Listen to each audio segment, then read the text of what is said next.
Muros homenaxeou a Virxe do Carme coa súa tradicional misa e procesión. O Conselleiro do Mar realizou a ofrenda á patroa dos mariñeiros. Os municipios costeiros da comarca viviron un dos días máis especiais do ano, o Día do Carme, patroa dos mariñeiros.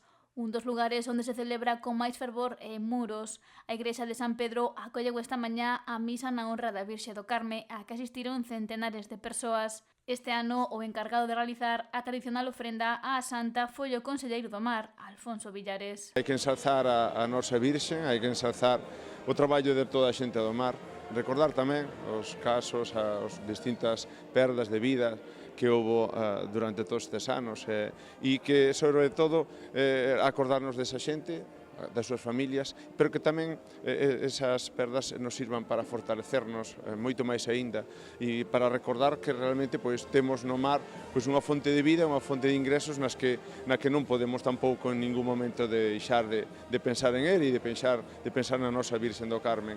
Pedir por todas esas familias, pedir tamén pola xente nova.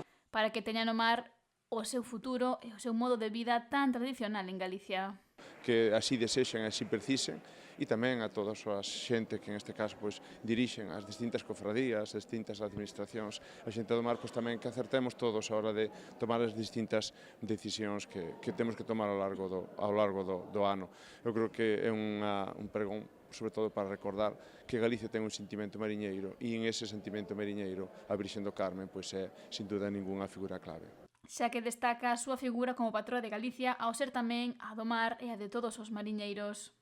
E hoxe un honor estar aquí, que me invitaran a dar o pregón en Muros, un dos nosos portos pesqueiros por excelencia, e venerar, e en este caso ensalzar a figura da nosa patrona.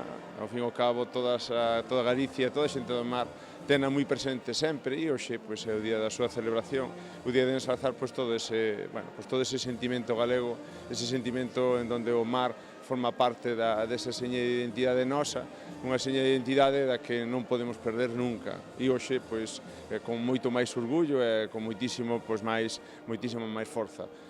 O ton musical na cerimonia correu a cargo da Banda de Música de Outes, que pechou a misa interpretando varias pezas.